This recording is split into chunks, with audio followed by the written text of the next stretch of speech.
All right, welcome back to The Explainer. Today, we're talking about something that could, really change the whole vibe in your house.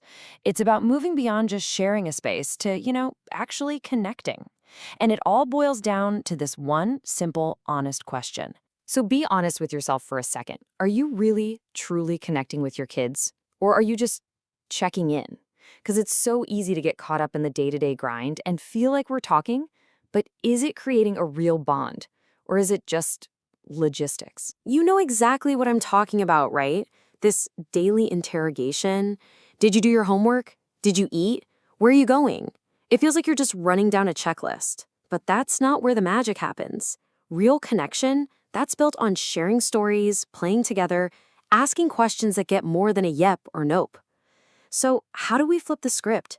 How do we get from the checklist to actual connection? Well, the answer really starts by zooming out and looking at the bigger picture. What's the real purpose of family, anyway? It's not just about keeping the house running. It's something way deeper. One of the biggest jobs we'll ever have, for sure.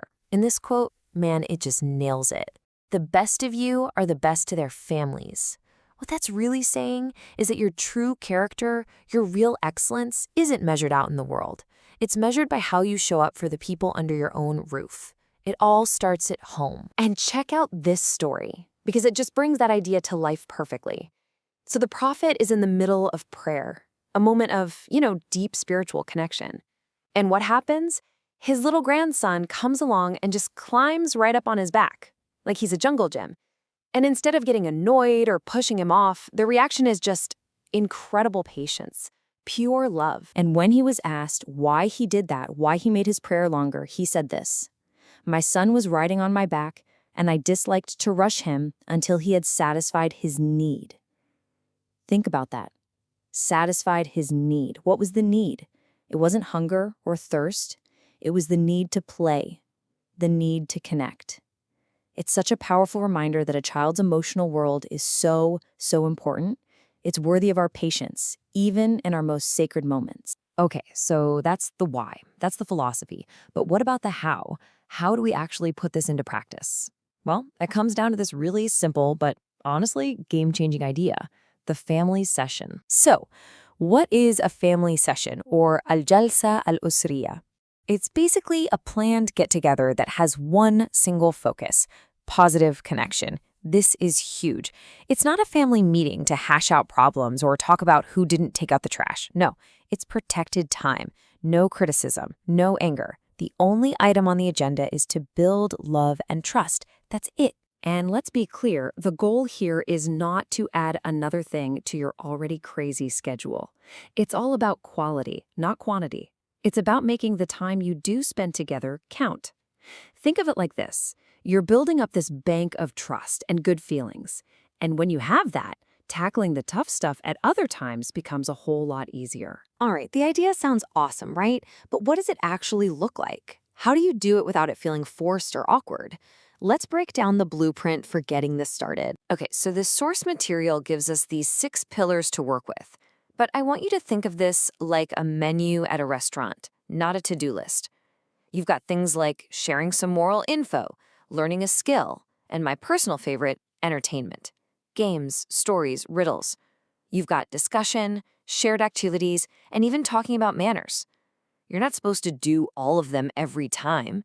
You just pick and choose what works for your family that day. Seriously, and this is the most important part. Don't let this list overwhelm you. You absolutely do not need to do all 6 things at once. The key is just to start. Start simple. Pick one thing. The goal here is connection, remember? Not to run a perfect classroom. So for your very first session, how do you start? The advice here is just brilliant. Start with the fun stuff. Seriously. Step 1. Just pick something from that entertainment pillar. A story, a silly riddle, a quick game. Step 2. Keep it short. 30 minutes, maybe even less. And step 3, the most important rule: focus on fun. The only question you need to ask at the end is, did we have a good time? That's a win. And this table is such a cool way to think about it. It helps you get intentional. So instead of just picking something randomly, you think, okay, what's my goal? If you just want to start a fun new tradition, great. Stick with entertainment. But maybe you're trying to, break through to a kid who's a bit distant. Well, then you could mix in a shared activity or learning a skill together with the fun stuff. It's about tailoring it to what your family needs. Okay, so you do this, you put in a little bit of effort, you have some fun. What do you get out of it? What's the real payoff here? Let's talk about the results because they are pretty joyful. Let's just put the time commitment into perspective for a second. There are 168 hours in every single week. Planning and actually doing one of these sessions might take, 2 hours? Maybe one for planning, one for the session itself. 2 hours out of 168. When you frame it like that, it's nothing, right? Especially when you see what you get back. And this is the return on your investment. It is so much more than just a fun half hour. We're talking about stronger bonds, real trust, a home that actually feels joyful and cooperative. You'll start discovering hidden talents in your kids you never saw before. You'll learn how to actually talk to each other. And you'll be making memories that honestly will last a lifetime. Because at the end of the day, that's what this is all about. It's about seeing the big picture. As this beautiful quote says, you are not just raising children, you are building a bridge of love that extends through the years.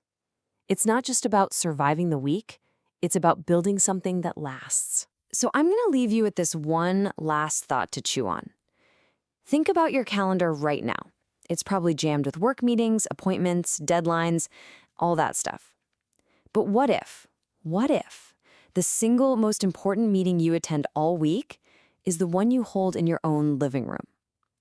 Just something to think about. Thanks so much for joining us on The Explainer.